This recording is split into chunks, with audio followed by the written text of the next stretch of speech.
Hey, good morning, everybody. Welcome back to another Tuesday Mastermind call. Today we have a special guest, Jennifer McGregor with LPT Realty. Did I get that Yes, right? Yeah. yes, So LPT Realty is kind of shot out of a cannon. It seems like it's one of those revenue share models. Is that correct? it is. We have revenue share. We also have business builders. So there's two different models you can be a part of, whichever works best for your business. Well, I have a good buddy in the Panhandle who's with LPT, Andrew Ironmonger. Hmm. Mongo, if y'all know Mongo. If Yep. you don't know Mongo, get to know Mongo, especially you, Amber, because he's on track. I mean, his goal is to generate, I think I'm not speaking out of turn here, somewhere around $1 million a year in revenue just from, or primarily from YouTube. So it's interesting, like KD's on the TikTok, TikTok. He's in that lane. Andrew's in YouTube, and so everybody's just kind of trying to find their lane in this digital space. So yeah, what was I going to say? Okay, so just real quick before we get started, Jennifer, I was going to talk about a test that I did, a split test I did based on what Katie taught us last week. Okay. So Katie is starting to branch out, but all he has, traditionally done in the past is he'll do like top three, top five, top 10. Like one of the videos he did, like, where's the best bushwhacker at the beach? And so he did his top five, and it's just, he's talking. I think somebody's just kind of pulling out of his butt. I mean, I don't know if he's Mhm. tried every single bushwhacker everywhere, but the lifestyle content is where he started. Here's the best place to do this. Here's the best place to get a steak, yada, yada, yada. So I did the top five menu items at a restaurant on Smith Lake, a market I'm trying to break into. And I just reached out to the restaurant via Facebook message and said, hey, what do you guys feel like are your top five menu items? And they just immediately responded like with so much gratitude. And I made that video right away. It's this morning, it's up over 32,000 views on TikTok. Wow. That's awesome. So I'm testing it on TikTok, YouTube, Google My Business, and then Facebook, Instagram, and just going to see how it performs. And then I also did more of a real estate related video, and just asked my wife, who's really plugged into our neighborhood, like, what are your top five things about living in the Ross Bridge subdivision? That video is over 1,700 views on TikTok. So I thought that was very telling, the lifestyle versus the real estate. And the point we were making last week is that if people aren't in a real estate acquisition or liquidation phase of their life, they're probably not too concerned with what's going on in the real estate market. They'd much rather know, hey, where's the top five places to see live music in Destin on Friday night? So Sure, I it would was agree. interesting. Yeah. Mhm. So that was really, really interesting. And so we'll, see what happens and see what comes of it. The other thing, last thing I'm going to mention, and I'll turn it over to you, is, Andrew, at the time we had him on, um, when that was like a couple months ago, I think he was just now getting to a place where he's going to start to monetize his channel, Mhm. and the revenue was like $2,000 a month. So just I'm Wow. thinking like that's not, when he's making $250,000 a Well, year no, from it's YouTube, that's net. not life changing money for him. But can you imagine if you had $2,000 a month just coming in that you could apply to your bottom line? Hmm. I just, like to your expenses like that. I would love that if I could do that. So, all right. So Jennifer, let's go 5 questions with Jennifer McGregor. Before I hit record, I was talking to Jennifer about um how impressive her Facebook page is. I really talk a lot, Jennifer, about your personal Facebook page being your modern day digital resume. And yours certainly looks impressive when I look at it from that vantage point. Well, And thank you. yeah, and also what impresses me is that you're I don't well I want to unpack it, but it seems like you're doing business in multiple states. Yeah, so I am licensed in three states. I started out in Colorado, and then when I moved down here, so I have obviously Florida and Alabama because it just makes sense for where I live. So still doing real estate in all three states. Colorado is a bit more difficult, obviously, but I have sold two there this year. But yeah, that's what I focus on, buyers and sellers in all three states. So basically what I've been doing over the years is, at some point I really got out of selling and wanted to make my living in real estate through coaching and training. That has not worked out. But it has put me in a position to use what I've learned to hopefully, make a lot of money in sales, personally. And, I've sold a couple listings from Birmingham, that are in Daphne and Fairhope. So 4.5, 5 hours away. In some cases, Blake, who's on the call today, has a house, listed, at the beach in Fort Morgan. Amber sold things in Montgomery from Baldwin County. This is an interesting thing about our business is that people, I think, are starting to realize that, as long as you have the skills, and as long as you know how to market properties and market yourself, um, and you get up and treat this business like a business, you can sell real estate from anywhere. You believe that's true? I do believe that's true. I currently have some buyers, repeat buyers from Colorado who are looking to move to either Florida or Alabama permanently. And I mean, we even flew down to Tampa over the summer and looked at 18 houses in Tampa for 3 days. You can do it anywhere as long as you're willing. If, like you said, if you have the skill set, you can do it anywhere. Yeah, and that would be a hell of a content, No, opportunity. that was a missed opportunity for sure. Yeah. Well, we talked also before we hit record about, a little bit about, finding your lane, or, just maybe excelling in the lane that you're in. And so obviously whatever you're working, or whatever you're doing is working for you.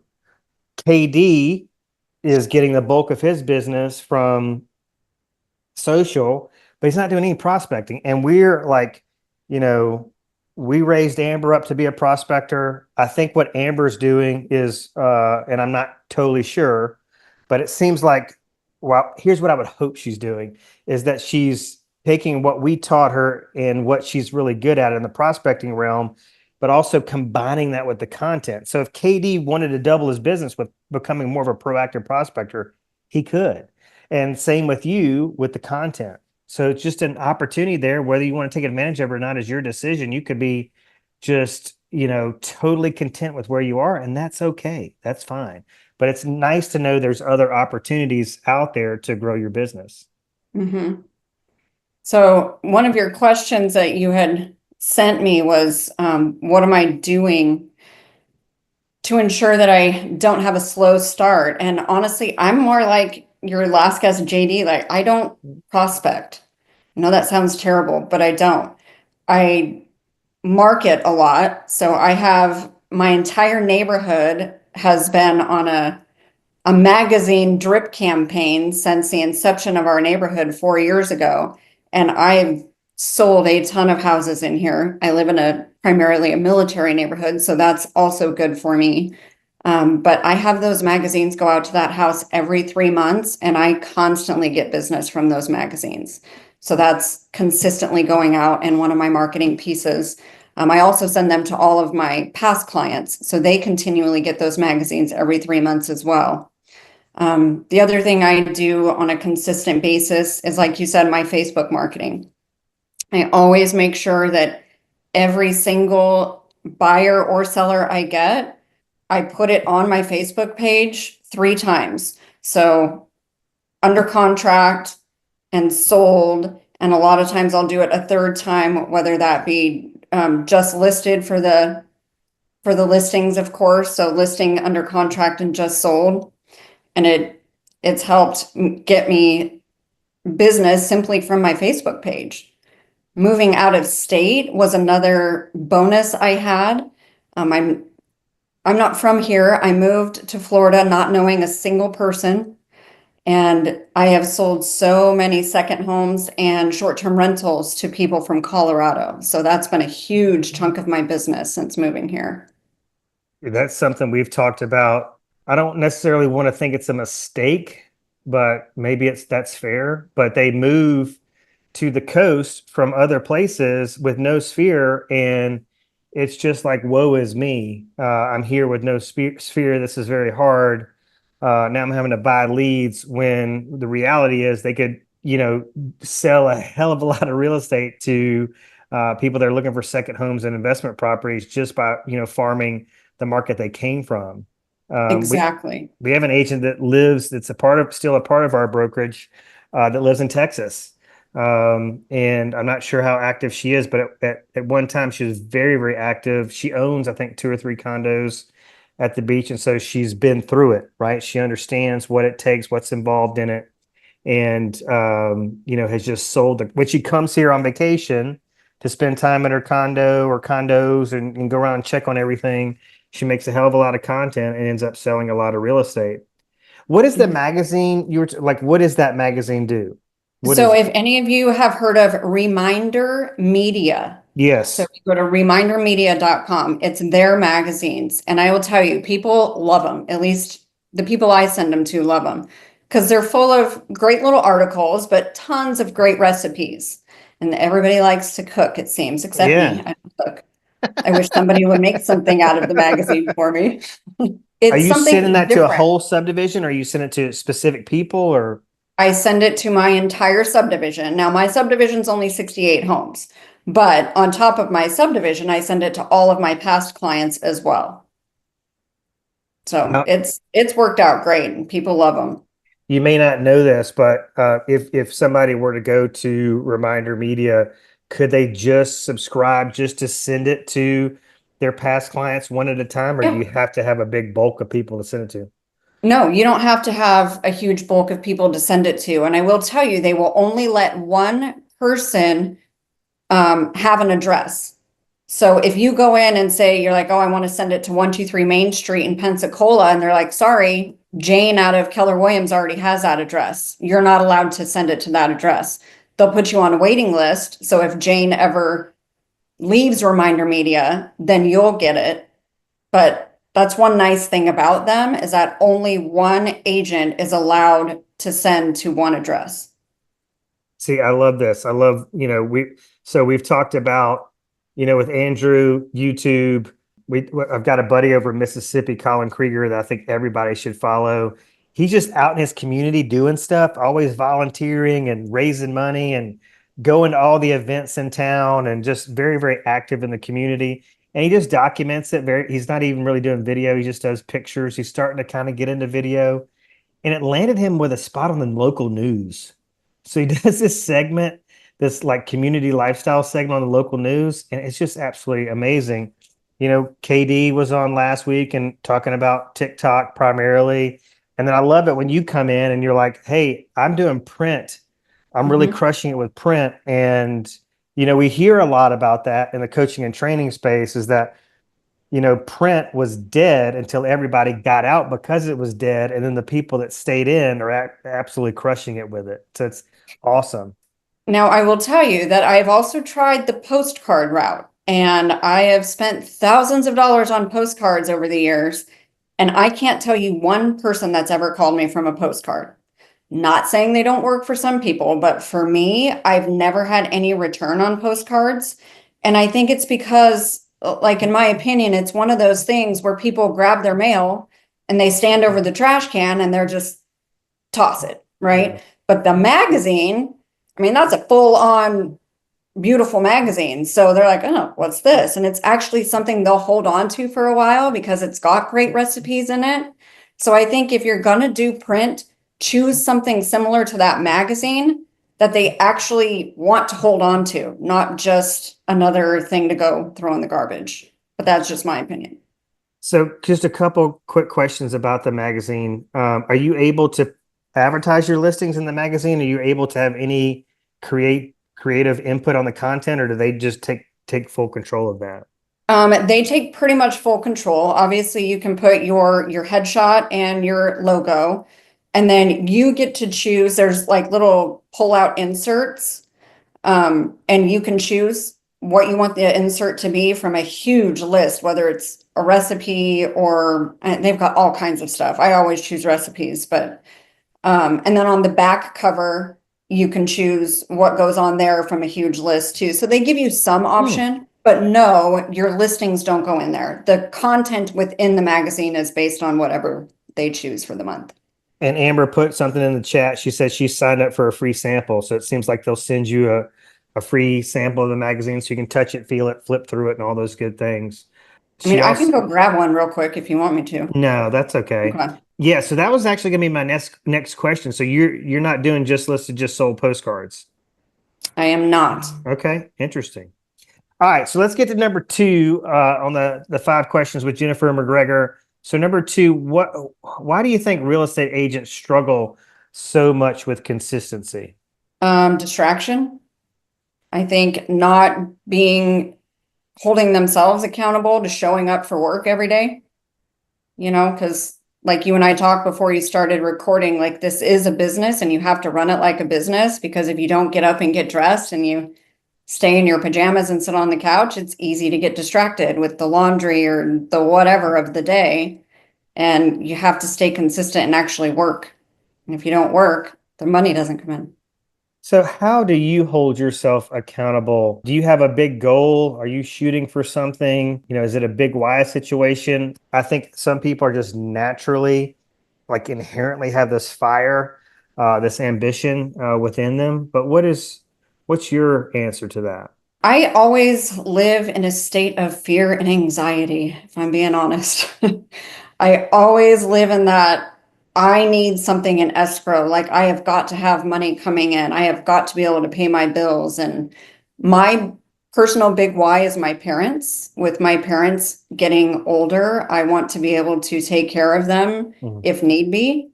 And so they are my big why. And if I don't have enough money to take care of them, then that's an issue. So I get up every day and make sure that I'm working so that I have a healthy savings account. Well, that's Diana's too. I mean, financial anxiety is always like if she has money in the bank and she feels secure, her quality of life is so much higher. But I wonder, it seems like financial anxiety motivates some people, Mhm. but it also cripples. I think maybe it'd be fair to say you can split that down the middle and say half of the people are motivated by it and half of the people are paralyzed by it. It's an interesting, I think, question to explore as to why that is. But for me, that would be all there needed to be, is that you've got to put food on the table. So I'm assuming that like if it's up to you. You don't have a significant other, a breadwinner, like you're the breadwinner, or what's the situation there? If you don't mind me asking. I do have a significant other, but I am immensely independent. So Hmm. yes, I would consider myself to be the breadwinner. I don't rely on anybody else in this world, no matter what. It's just me. That's how I see it. Like financially, I have to be able to support me and my parents and my son, even though he's an adult. If he came to me and needed money, I want to be able to help him. I love that. Yeah, it's interesting. That's like if we're having a lazy Sunday, but I decide to get up and go do yard work, then my wife gets up and starts being active too. Like she's immensely independent, and who knows? There was a situation that we had where she didn't know if we were going to be together in the same picture, and so you just never know what the future holds, and you need to keep your foot on the gas pedal because you never know what circumstances, what life events, how things around you are going to change. And Mhm. we need to be prepared for that. Yeah, I always go back. I don't know if any of y'all have read Ryan Serhant's book, but he talks about how he was, backed in a corner when he was trying to sell rentals in New York when he first started out, and he had zero money.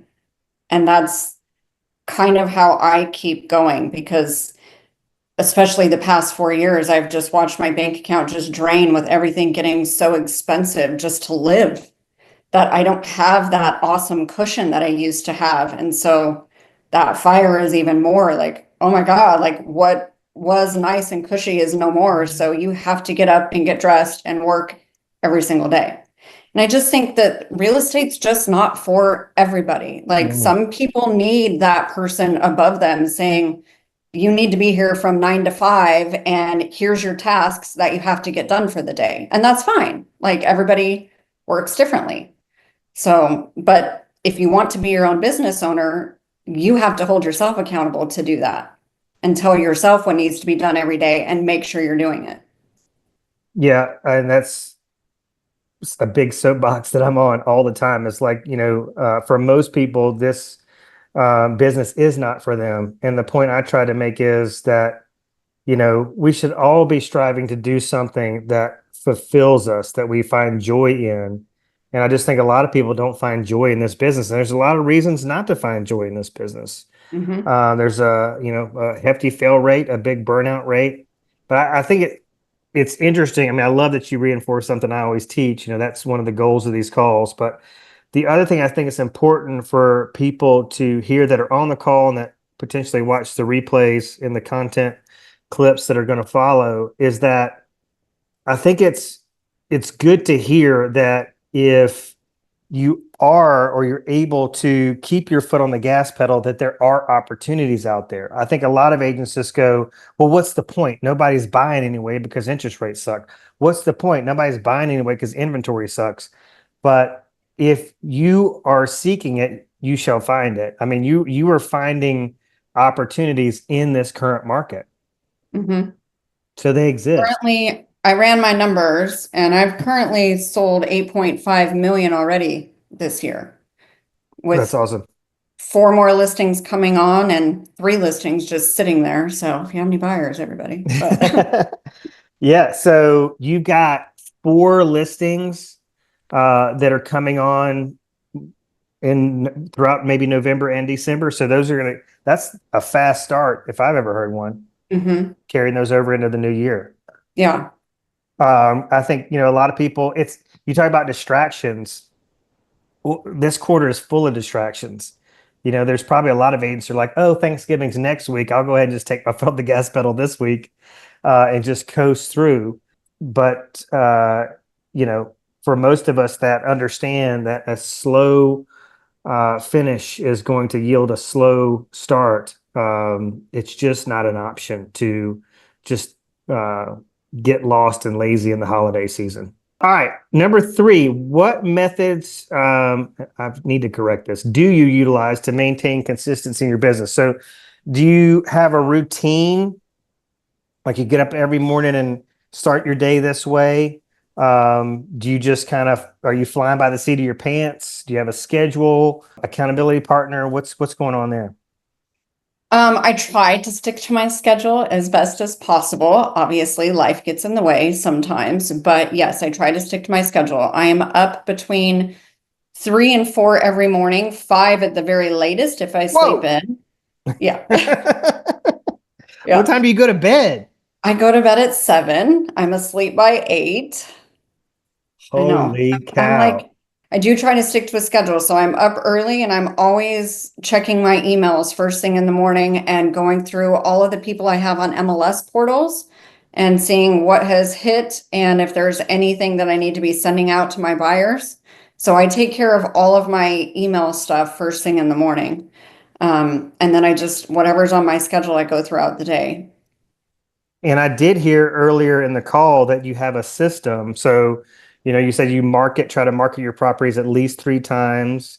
I think it's Mhm. important for agents to see that having a system for how you do things is important. I mean, the magazine probably goes out the same time every month or whatever the frequency is. It's pretty Yep. consistent there. And so, that's really important to stay on track. Yes.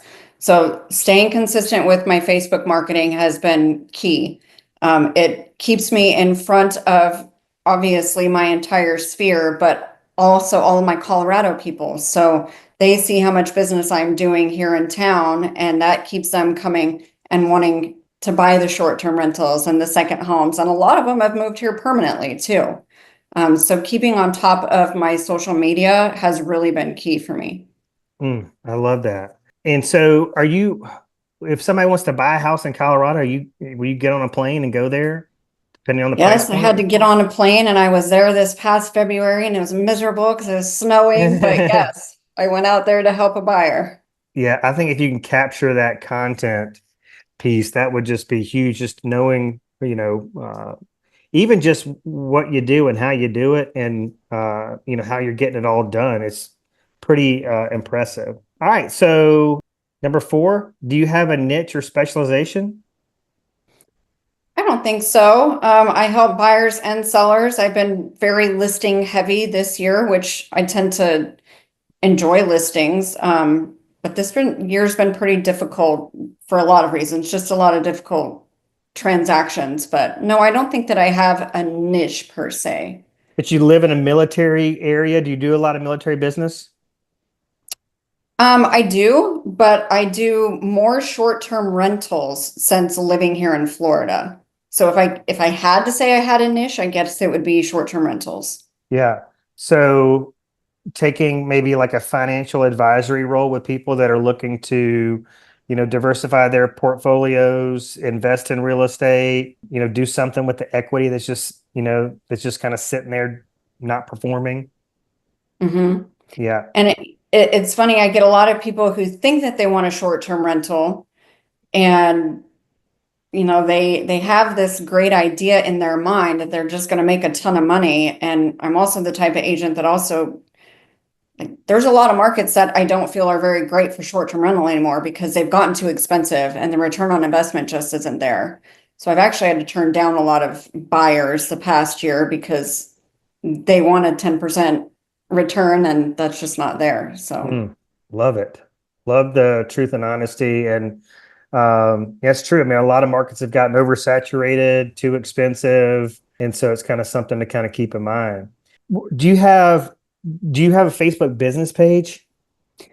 I do have a Facebook business page and I will always share like my just listed, just sold, and under contracts. All of those go to my Facebook business page, but honestly, I get more content interaction from my personal page. Okay, that's what I was looking for. Yeah, I really Hmm. want to reinforce that. I think, people are still, for a lot of agents, the jury's still out on whether it's okay to post on your personal page, post business on your personal page. And it absolutely is. That's where all the attention is. You need to go where the Yeah, attention is. I go to a lot of real estate pages and profiles, and it's really hard for me to tell that they're still active in real estate. I think people want to see, they want to do business with people that know what they're doing, and they want to see the proof over the promise in the form of, content that supports, your expertise, your work ethic, your process, all of it. So really, really important. yeah. I honestly like I've even looked into how do I shut down my business page because I really I don't ever do anything with it except just reshare things to it. All of my stuff comes from my personal page. And I will just say, just a tip to everybody, if you do not have your phone number on your personal page and you're not saying like, I'm a realtor and here's my contact info, that's a huge mistake. Like I will go to people's pages to try and send them a referral or something, and I can't figure out how to get a hold of them. Mm-hmm. And the only way to get a hold of them is to send them a Facebook message. And then half the time they don't check those for a very long time. Right. So if you're a realtor and you want to do business, you should have it on your Facebook page, whether it's your personal page or not, that you're a realtor and here's my contact info. Yeah, I just met an agent over the weekend to shoot some co-marketing content. She was driving all the way down from Nashville, and I just realized that she hadn't given me the address of the property that we were going to market together, and couldn't get a hold of her through Facebook message, and Mm-hmm. couldn't find her phone number. It was nowhere to be found on her Facebook page. I had to scroll way, way down. I was finding graphics on her Facebook page that didn't even have the phone number on it. Yeah. So I actually scrolled far enough down and actually found a, just listed graphic that happened to have her phone number on it. But I was like, dang, why wouldn't you have that in that little, the intro bio section somewhere front and center where people could see it? Kind of Right. baffling. So I think maybe we know the answer to number 5, where the majority of your transactions come from. Is that from the magazine, or is that from your No, Facebook page? not that's just my neighborhood. I've gotten a lot from my neighborhood out of my magazine and most of my business, so I went through there. Referrals. It's all the majority of my business this past year has been referrals, past clients, 3 neighbors have sold this year with me already. And then I've done 8 deals through one of the online referral companies where you pay at closing. I sign up for all of those. Hmm. So if you guys aren't part of those, just get signed up because you never know when one's going to come through. I've already sold 8 through different various companies. Yep. Um, and then a sign call, believe it or not, somebody called me from one of my signs and I ended up selling them a different house. That's awesome. Now, your referrals, do you ask for referrals or people just send you referrals? How do people know you need referrals?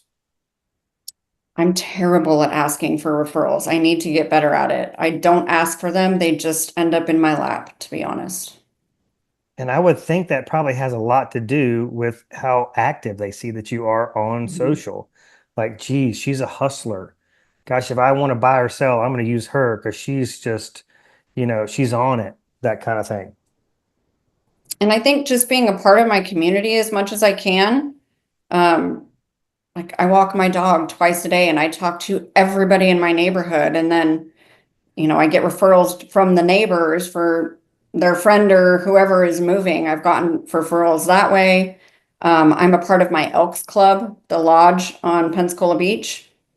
So I do a lot of stuff with the Elks Lodge and get referrals from people. So it's just staying involved in your community and talking to people. Yeah, that's interesting. I don't know a whole lot about Elks Lodge, but I have been introduced to it recently. I did not realize this, but so correct me if I'm wrong. This is an organization that exists to raise money primarily for the community. Is that right? Yes. Yep. So they're a charitable organization. Yeah. So we do a ton of charity work. So they have all these events, like the one up in Coleman, Alabama, which I've been to a few times. Like they do Singo Bingo, and the profit from the Singo Bingo goes to local charities. They did a bunch of stuff for Halloween. They have live music, football watch parties. Everybody brings a dish, but it's very fun, very social, but for a very, very good cause. Hmm. And I think that's one of those organizations where it's just easier to meet people because you're going to do some volunteering. You're going to have some fun. I think they do like steak night, and my friends just volunteered in the kitchen. And so some nights they're volunteering, some nights they're being served. But there's a lot of interactions different than just going to, a Chamber of Commerce meeting and going, I don't know anybody. And you're just going to have to go up and strike up conversations with strangers, which is very, very awkward. So Elks Exactly. Lodge, we had during the this whole election cycle, I was telling people to, no matter what side of the fence you're on, go out and volunteer. At your go support your local so and so, no matter whether running for state or local or federal. Just get out there because that's another way that's highly interactive that you're going to meet people. Um, there's a lot of little things that we can be doing that we're not doing. The other thing that you mentioned that's so simple yet so profound that Blake and I have really been trying to pound this rock on is all these referral sites that are out there. I Hmm. talked to an agent the other day that gave me like 5 referral sites I didn't even know existed. Hmm. You're not going to find them on Google. And he's like, man, go sign up for these. So it's absolutely amazing to hear that you closed 8 transactions this year from referral platforms. Yeah. I mean, they've been a great way to get other business I wouldn't have had otherwise. And yeah, it's 30 to 35% back, but you wouldn't have had it without them. So who cares?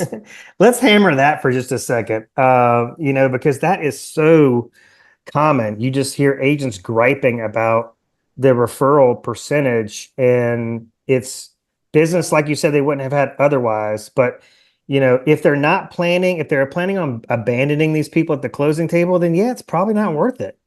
Hmm. But it's like who do they know? It's exposing you to a whole other circle of people and giving you somebody to put in your past client database and nurture those relationships. Exactly. Like I got one through one of these referral sites, and then I have since sold his cousin a home, his cousin's parents a home, and I currently have his grandmother's home listed. Good Lord. Yes. That's a So lot. it works. It just like if you do a good job, they'll refer you to other people. So So do you have a way that you stay in touch with with your past clients? Do you do you throw parties, client appreciation events? Do you send out Christmas cards? How do you stay in touch with those people? I do Christmas cards. I don't do events. I should. I think we all should, and I need to be better about that. I just call them. I just pick up the phone and call them and see how they've been and strike up a conversation with them. I did that yesterday, and lo and behold, she wants to sell her house. She bought it from me a year and a half ago, and she's getting married, and now she wants to sell her house. So it's a good thing I called her. So you just pick up the phone and call them. Do you have a number of times a year you try to reach out to people like that? Or is it like, hey, I'm going to call them, maybe a month after they close to check in on them. And then maybe from there, it just gets to be a Christmas card situation. How does that I work? always check in with them 2 weeks after they've closed to make sure everything's going okay. And then I try to call them at least 1 or 2 times within the year. Okay. So there again is a system for Hmm. everybody that's listening now and that will listen in the future. There is a system by which things are handled. Really, really important. All right, Jennifer. See, look, I mean, like you dropped so much value this morning. That was insane. Does anybody have any questions for Jennifer before we go? Amber, because you're with LPT Realty now, you have to ask a question, and you can Hey, just yeah, there you go. um, okay, so to me, can I have a question? Let me think real quick. Well, I mean, my main question was where she was getting all her leads. Obviously she's doing really well, but I think we've kind of covered all of that. Well, with LPT, are you utilizing any of the resources that we have, of the print copies and everything to generate leads? So I am using them, but like I said, I have not found any return on them thus far. Not to say that people don't get return on the print. Just in my business, at least nobody's called me and said, "Hey, I got your postcard." So even though I've sent them out, they have not posed any sort of return yet. Okay, awesome. And so, Amber, you mentioned in the chat that you were having trouble balancing the proactive prospecting with the content generated business opportunities. Where are most of your leads coming from these days? Well, so this year I've actually probably had my best year, but I would say a lot of my business has been past clients and SOI and referrals. I have probably had, like Jennifer said, I do get some calls on my listings, which I love being a listing agent because that generates buyers. So I've had a few closings with that. But I really want to be heavy on like KD. I talked with him last week and just about how he's generated so much business from his TikTok. And obviously it's consistency. I'll post, but then might be 5 days later, I'll post something else. So, being posting every day. So then I try to focus on social, and then I get my prospecting, my database tends to get left behind. And I know there's people in there that I need to follow up with. Well, and I don't know I think, did you hear me talking about me taking immediate action after the call last week with KD? I think I missed that. I need to watch that call. So really good. I mean, just very, very similar to this call this morning, very, very, I think simple, but yet super effective strategies and tactics. But and then I had my own spin on it. So I don't really know what Katie does, but I don't know if he's reaching out to the restaurant. So I reached out to a restaurant and said, "Hey, give me your top 5 most popular menu items." And then they messaged me like the day after I posted the video on TikTok. They're like, "Somebody showed us the video you made. Thank you so much." And I was like, "Well, yeah, it's over 10,000 views. Now it's over 30,000 views." And they're like, "Hey, next time you come in here, let us know so we can buy you a meal." So who knows where that can go? But the points I want to make that I think is important for people to hear is that I'm not spending time coming up with this stuff. Like I'm asking people, hey, what are your top 5 this? What are your top 5 that? Some people are going to get back to me, some aren't. Reach out to the Hope Farm and they haven't gotten back to me. I reached out to Dragonfly Food Bar and said, "Hey, what are your top 5 menu items?" And boom, immediately they got back to me. So they're doing the work for me. And then, I think the information I'm getting is more credible than me just looking at their menu. Like I've been at Dragonfly a million times. So I would have a unique insight as to what the top 5 menu items might be, or I could talk personally about what my top 5 menu items are. But I think it's important to reach out to these businesses and let them know you're doing it and get them involved. And who knows where that's going to lead. So now green screen videos are a part of my weekly content strategy, in addition to YouTube and work in Google and all the other things. So it's going to be interesting to see where it goes. If I could, it's like building these income streams. If you could, Amber, build let's just say even a $5 million sales volume income stream from green screen videos like KD does, and then you're generating 5 or 10 million from past client referral. That just really starts to add up. And the most important thing, I'm just going to restate this again because I think this is super, super relevant for our industry, is that I asked KD if he was stressed out. Are you stressed? Are you anxious? Are you worried about the world ending? Are you worried about interest rates, actually staying high and not going down, or inventory not improving? Or he's just like, no. And, and if I asked Jennifer that, she'd probably go, well, I don't have time. I don't have time to worry about that because I'm so busy. And I just thought that was really powerful for us to hear, that not only is he not stressed and anxious about his business, he's having a really good time. He's really enjoying himself. And, I think that's so important for so many agents to hear. All right. Any more questions for Jennifer? We're getting close to run out of time. Going once, going twice. All right, Jennifer, you're going to be on my Facebook personal page, on my TikTok. Your face is going to be ever present there for a few weeks after we get this all chopped up. I really appreciate you doing this. Yeah, thanks for having me. Yeah, and if I have any referrals for the Panhandle, I'm going to send them your way. If you have any here for Smith Lake, send them my Will do. way. And thank you so much. Yeah, thank you. Have a good Right. day, everyone. I'll see you guys next week.